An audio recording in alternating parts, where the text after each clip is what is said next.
Anna soupçonnait son mari de mettre des somnifères dans son thé. Ce soir-là, elle le versa pendant qu'il s'éloignait et fit semblant de s'endormir. Mais ce qui arriva ensuite la laissa stupéfaite.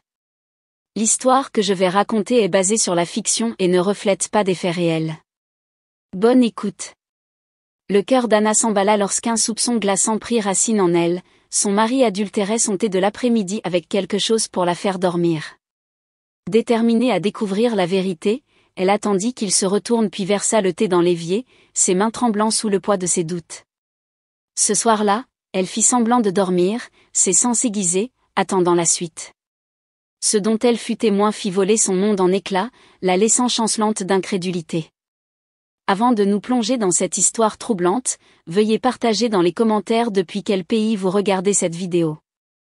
Installez-vous confortablement pour une histoire qui vous tiendra en haleine.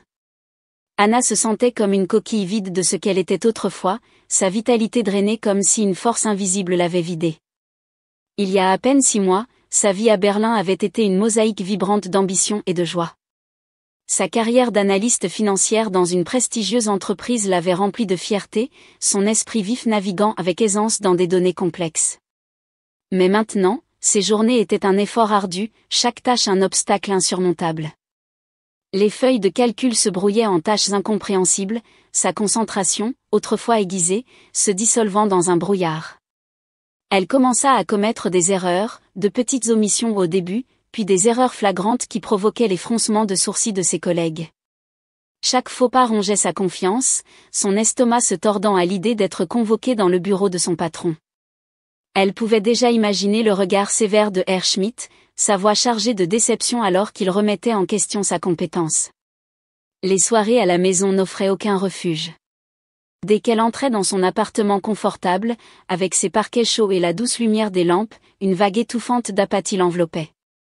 Le simple fait de hacher des légumes pour le dîner ressemblait à l'ascension d'une montagne, ses membres lourds, son esprit paresseux. Après le dîner, Hans, son mari depuis 7 ans, lui présentait une tasse de thé fumante, leur rituel nocturne empreint de soin. « Bois ça, mon amour, disait-il, sa voix douce comme le miel, ses yeux noisettes se plissant dans un sourire qui avait autrefois des allures de foyer.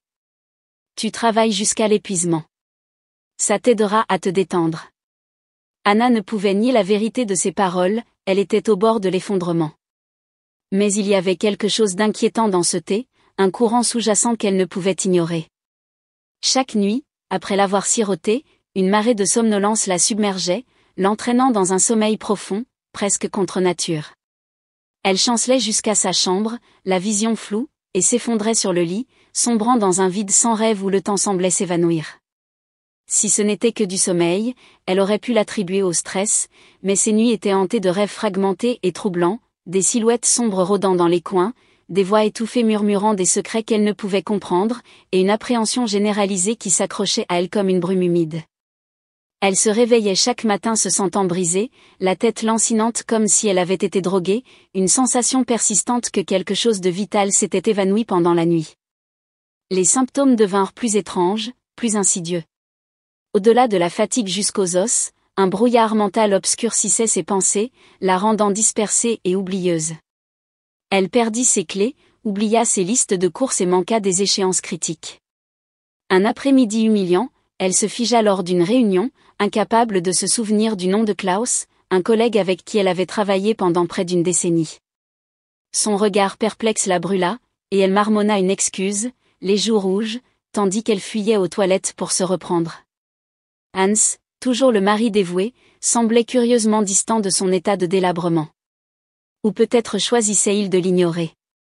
Ses routines restaient inchangées, lui préparant son thé, lui demandant comment s'était passée sa journée, lui offrant de douces consolations. Cependant, Anna commença à remarquer des fissures dans sa façade. Ses sourires, autrefois source de réconfort, semblaient maintenant répétés, son regard clignotant occasionnellement d'une tension contenue qu'il masquait rapidement. Il devint irritable pour des questions insignifiantes, une tasse mal placée, une réponse tardive. Son tempérament s'enflammait avant qu'il ne se maîtrise, offrant des excuses embarrassées et blâmant son travail à haute pression dans une société d'investissement. Quand Anna tenta de lui confier son état qui empirait, il le rejeta avec une chaleur condescendante. Tu es juste surmenée, ma chérie, disait-il, l'attirant dans une étreinte qui semblait plus restrictive que réconfortante. Planifions un voyage, peut-être en forêt noire. Une semaine de repos arrangera tout. Mais l'intuition d'Anna, autrefois un guide aiguisé et fiable, hurlait que ses problèmes étaient plus profonds que l'épuisement. Quelque chose n'allait pas du tout, bien qu'elle ne puisse pas identifier quoi. Ses instincts bouillonnaient d'avertissements vagues et inquiétants, comme le grondement lointain d'un orage par temps clair. Un après-midi, alors que Hans lui tendait une autre tasse de thé, une secousse de panique parcourut ses veines. Elle fixa le liquide ambré, la vapeur s'enroulant comme un présage fantomatique, et une pensée terrifiante traversa son esprit. Et s'il me droguait? Et si Hans m'assommait délibérément? L'idée était absurde, presque sacrilège. Hans, son partenaire, son confident, l'homme qui avait été à ses côtés dans les hauts et les bas de la vie. Comment pouvait-il la trahir si cruellement? Pourtant, la question s'accrocha à elle comme une ombre, refusant d'être écartée. Pourquoi d'autres se sentaient-elles si misérables? Pourquoi sa santé se détériorait-elle de jour en jour? Ses pensées se tournèrent vers Clara, son amie de longue date et une pharmacienne experte dont les conseils pragmatiques avaient toujours été une bouée de sauvetage. Une semaine plus tôt, elles s'étaient rencontrées dans un café pittoresque près de la pharmacie de Clara Amit, l'arôme du café fraîchement moulu se mêlant à l'air frais de l'automne. Entre des lattes fumant, Anna avait exprimé ses frustrations, sa fatigue implacable, ses trous de mémoire, son sentiment croissant de déconnexion. Clara avait écouté attentivement, fronçant les sourcils en remuant sa boisson. « Prends-tu quelque chose de nouveau ?» avait-elle demandé, son ton clinique mais teinté d'inquiétude. « Des médicaments, des suppléments, même des tisanes ?» Anna avait mentionné le rituel nocturne du thé de Hans. « Rien d'inhabituel, avait-elle dit. Juste du thé noir, parfois avec du citron ou du miel. Hans me le prépare. » L'expression de Clara s'était tendue, ses yeux noisettes se rétrécissant. Est-ce toujours le même thé? Même marque, même saveur? Anna avait haussé les épaules, perplexe face à la question. Je crois. Il s'en occupe. Clara s'était penchée en avant, sa voix basse et urgente. Si ces symptômes ne diminuent pas, fais une analyse de sang. Ça pourrait être une carence ou autre chose. Juste pour être sûre. À ce moment-là, Anna avait écarté la prudence de Clara comme de la paranoïa professionnelle. Mais maintenant, avec le soupçon qui la rongeait, les mots de son amie résonnaient comme une sirène. Elle décida d'appeler Clara, ses mains tremblant alors qu'elle composait le numéro depuis la tranquillité de son bureau pendant le déjeuner. « Clara, c'est moi, dit-elle, s'efforçant de rester calme malgré le tremblement dans sa voix. J'ai besoin de tes conseils. C'est urgent. » Qu'est-ce qui s'est passé? Demanda Clara, son ton instantanément alerte. Tu vas bien? Anna hésita, puis laissa les mots jaillir, son épuisement débilitant, ses pensées dispersées et la terrifiante possibilité que Hans manipule son thé. Clara écouta sans l'interrompre, son silence chargé d'inquiétude. Quand Anna eut terminé, Clara parla avec soin, sa voix ferme mais grave. Anna, je ne veux pas t'effrayer, mais tes symptômes ressemblent à ceux qui pourraient être causés par des sédatifs ou des somnifères. Certains médicaments, surtout lorsqu'ils sont pris régulièrement, peuvent provoquer de la fatigue, des problèmes de mémoire, voire de la désorientation. Il n'est pas rare qu'ils soient mélangés à de la nourriture ou à des boissons, ils se dissolvent facilement, sans laisser de traces. Le souffle d'Anna se coupa, son cœur battant la chamade. Tu crois que Hans pourrait me droguer? Je ne sais pas, dit Clara, sa voix mesurée. Mais tu dois le découvrir. Arrête de boire le thé pendant quelques jours et observe comment tu te sens. Ou mieux encore, assure-toi qu'il croit que tu le bois, verse-le quand il ne regarde pas, change les tasses, n'importe quoi pour le prouver. Et Anna, documente tout. Si quelque chose ne va pas, tu auras besoin de preuves. Anna remercia Clara, son esprit s'emballant alors qu'elle raccrochait. L'idée que Hans puisse la trahir était un couteau dans le cœur, se tordant à chaque battement. Mais elle ne pouvait ignorer les preuves croissantes, ses symptômes, son comportement étrange, le thé. Elle décida de découvrir la vérité, aussi douloureuse soit-elle. Cet après-midi-là, lorsqu'Hans lui prépara son thé avec son habituelle aisance, Anna l'observa comme un faucon. Ses mouvements étaient délibérés, presque théâtraux, sa gentillesse maintenant teintée d'un éclat artificiel qui lui donnait la chair de poule. Voilà, ma chérie, dit-il en faisant glisser la tasse sur la table de la cuisine, la porcelaine tintant doucement contre le bois. Ça t'aidera à te détendre. Tu as eu une journée très dure. Anna accepta la tasse, ses doigts effleurant la céramique chaude, ses sens en alerte maximale. Le thé sentait la camomille, mais en dessous persistait une légère nuance chimique, à peine perceptible mais impossible à ignorer. L'avertissement de Clara concernant les sédatifs lui revint à l'esprit, la facilité avec laquelle il pouvait se dissoudre dans une boisson sans laisser de traces. Merci, dit-elle, forçant un sourire qui ressemblait à un masque. Je le boirai dans un instant. Hans s'assit en face d'elle, son regard étrangement intense, comme s'il attendait qu'elle boive. Une sueur froide lui hérissa la peau, son pouls martelant dans ses oreilles. C'est ça, pensa-t-elle, sa résolution se durcissant. Se levant de table, elle se dirigea vers la fenêtre du salon, tenant la tasse comme si elle en savourait la chaleur. Les lumières de la ville scintillaient en bas, un contraste saisissant avec l'obscurité qui couvait à l'intérieur de sa maison. Faisant semblant de prendre une gorgée, elle versa le contenu dans un fuchsia en pot sur le rebord de la fenêtre, le liquide s'infiltrant silencieusement dans la terre, les feuilles de la plante tremblant légèrement. Après une autre fausse gorgée, elle reposa la tasse vide sur la table, ses mouvements délibérés pour éviter tout soupçon. Il a un goût différent ce soir, dit-elle, faisant une légère grimace pour mesurer sa réaction. Peut-être que je suis juste épuisée. La posture de Hans se tendit, son sourire vacillant une fraction de seconde avant de se reprendre. Oh, peut-être que je l'ai infusé trop longtemps, dit-il, sa voix un peu trop désinvolte. C'est possible, dit Anna, réprimant un bâillement pour l'effet. Je crois que je vais me coucher tôt ce soir. Elle se leva, chancelant légèrement pour vendre la comédie, et se traîna vers la chambre, ses pieds nus froids contre le parquet. Les yeux de Hans la suivirent, une lueur d'inquiétude trahissant sa façade tranquille. Anna s'effondra sur le lit, se couvrant des draps et ralentissant sa respiration pour imiter le sommeil profond et drogué qu'elle avait connu tant de nuits auparavant. Son cœur battait la chamade alors qu'elle sentait Hans s'attarder à l'entrée, sa silhouette encadrée par la faible lumière du couloir. Après un moment, il s'approcha, ses pas doux mais délibérés. Il se pencha sur elle, son souffle chaud sur sa joue, et la secoua doucement par l'épaule. « Anna » murmura-t-il, sa voix à peine audible. « Tu dors ?» Elle resta immobile, ses respirations profondes et régulières, son corps détendu malgré l'adrénaline qui parcourait ses veines.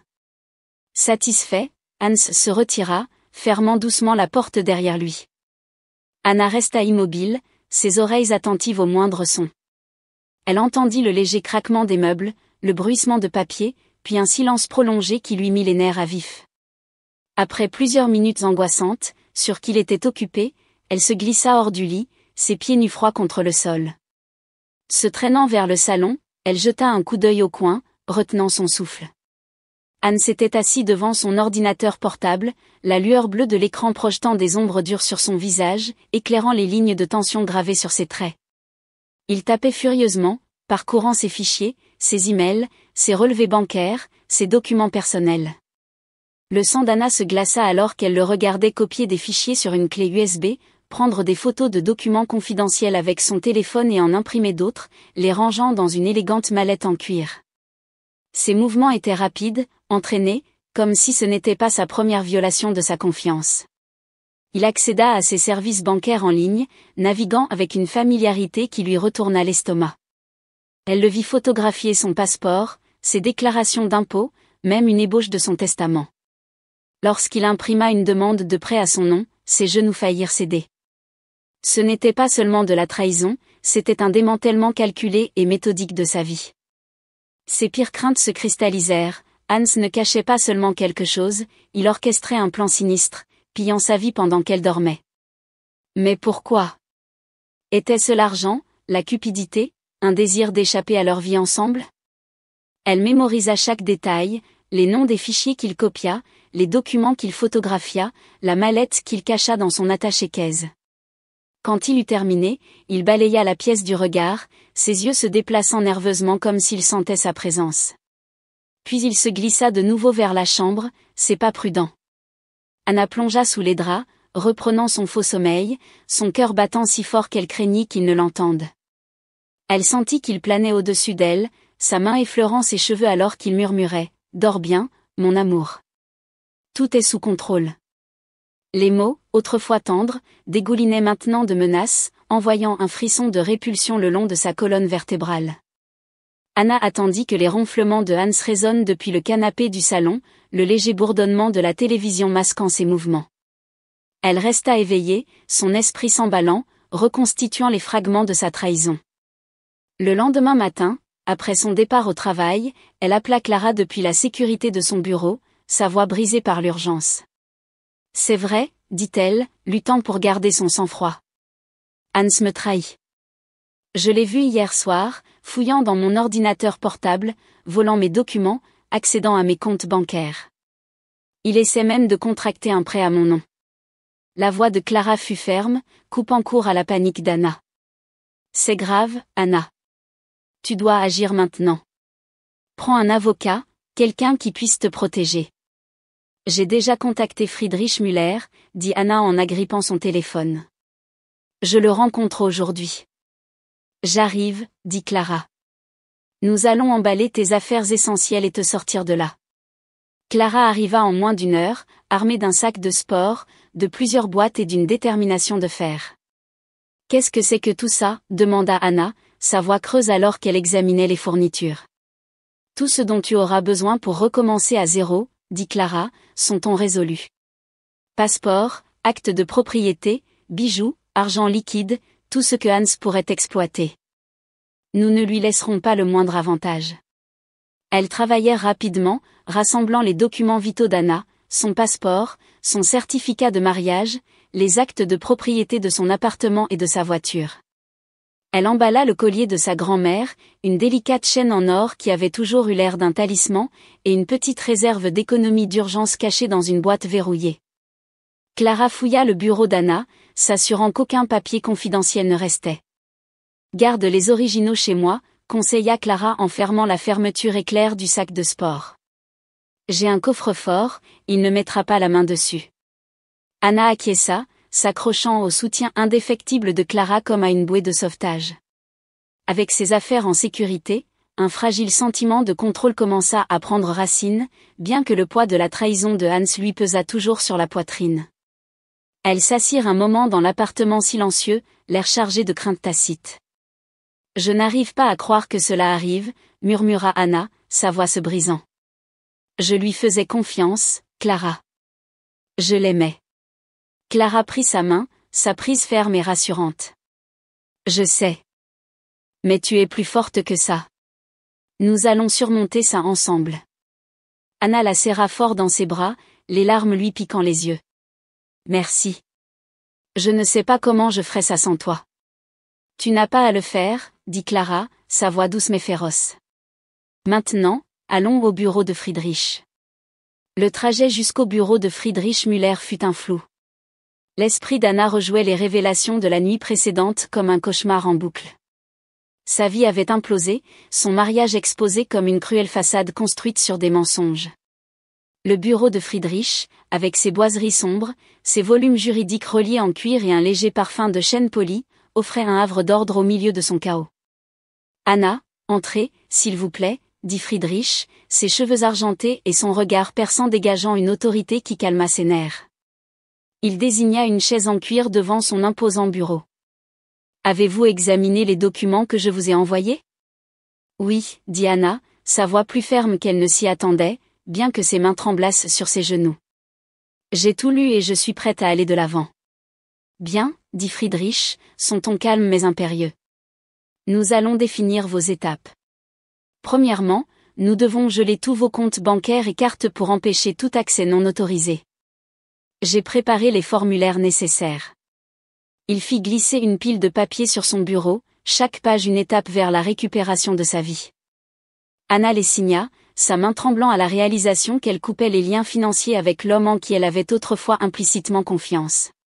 Chaque signature ressemblait à un petit acte de défi, une revendication de son autonomie. Ensuite, continua Friedrich, son stylo tapant rythmiquement sur le bureau, changez tous vos mots de passe, banque, email, réseaux sociaux, tout ce que Hans pourrait savoir. Utilisez des combinaisons complexes et imprévisibles et conservez-les en lieu sûr.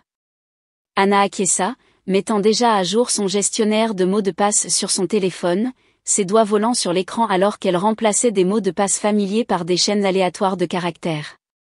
Troisièmement, dit Friedrich en se penchant en avant, sa voix grave, étant donné la tentative de prêt à votre nom, vous devez déposer une plainte pour fraude auprès de l'agence de crédit. Cela bloquera toute utilisation abusive de votre identité et alertera les autorités d'une éventuelle activité criminelle. Anna écouta attentivement, chaque instruction l'ancrant à un plan, une issue au cauchemar que Hans avait créé.